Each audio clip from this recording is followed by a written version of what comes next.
Welcome to our channel Rascalibla Reviews, and welcome back to another car review video. In this video I am going to share a review of Peugeot i3008. It's going to underpin 2 million cars per year from the diverse brands within the Stellantis stable, and the first of them is the Peugeot e3008. Given the current Peugeot 3008 has been a phenomenal success for Peugeot since its 2017 launch, selling 1.3 million units in 130 countries, the pressure is on the new car to not just keep that run of form going, but also to ensure sound fundamentals for so many other models to come. The e3008 launches at a similar time to another car fitting that description, the Renault Scenic, and has a broad spread of rivals ranging from the likes of the Hyundai Ioniq 5 to the Tesla Model Y. The STLA medium architecture. There are also small, large, and frame ones in the works for other sizes of car, but medium comes first, has been designed for electric cars first and foremost, and then adapted to house internal combustion engine and plug-in hybrid powertrains rather than the other way around. But the differences are such that it could almost be considered a native architecture for electric cars. The STLA Medium's chief engineer, Hervé Scheidegger, says, "Everything has been chosen around the battery. And the battery has been used for lots of secondary functions, including rigidity. The architecture is designed for cars between 4.3 m and 4.9 m in length, and with wheelbases of 2.7, 2.9 m.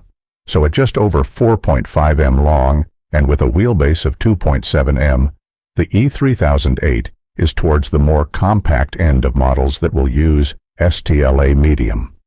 That puts it at the smaller end of the class, being shorter than the Volkswagen ID.4, Hyundai Ioniq 5, and Tesla Model Y, but bigger than the Kia Niro EV. In terms of incoming sibling models, both a 7-seat Peugeot E5008 SUV and a fastback-style E408 are due on sale in the UK later in 2024, using the same platform. And the advantages that platform does, and doesn't, give the E3008 are interesting to note. Unlike most of its rivals, this is a primarily front-driven car, and a relatively heavy one, between 100 and 230 kg heavier than key rivals. It'd likely have been a challenge to make a rear-mounted drive motor sit comfortably in a mid-sized 7-seat car like the E5008, if you think about it. But because the platform itself needs to be able to support the greater weight of bigger cars, it's probably necessarily a little over-engineered for this application, hence the curb weight issue. The car's bulk doesn't seem to hurt range. Buyers can choose a 73 or 98 kWh drive battery, the latter delivering lab test range of beyond 400 miles, and even the former getting well beyond 300. The Peugeot 3008 without the E is also available as a mild hybrid petrol, with plug-in hybrids to follow later in the year. The car is now in its third model generation, and in each generation it has taken on a different form. It started as an MPV, became a crossover, and is now, according to Peugeot, a fastback SUV. Parked side by side with the second-generation car, it comes across as a positive and stylish evolution, smart-looking and premium, with excellent proportions. Judged relative to its rivals, this is quite a tall and high-waisted car, but while it offers a big boot, almost 600 liters, 5-seater cabin space isn't so impressive. Instead, the cabin uses patterned woolen textiles that wrap around the front occupants to make you feel quite snug at the wheel in front of Peugeot's latest panoramic iCockpit control and display concept, which actually works fairly well and feels less ergonomically weird than its forebears.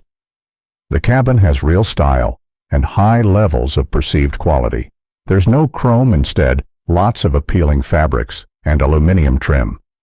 It's also one of the best uses of interior lighting we've seen, with the fabrics on the dashboard backlit, and the colors changing depending on which of the eco, normal, or sport driving modes is selected. It's not at all gimmicky, and is a key part of the interior's quality look and feel. The word allure is used by Peugeot in every other sentence to describe both this car particular and the design lead era into which the brand now wants to move. And while that's laying it on a bit thick, it's not used without some justification. The infotainment technology is new inside too, and Peugeot's iCockpit, basically a small steering wheel that can block your view of the driver display if you don't have the wheel on your lap, has now evolved to what Peugeot calls the panoramic iCockpit.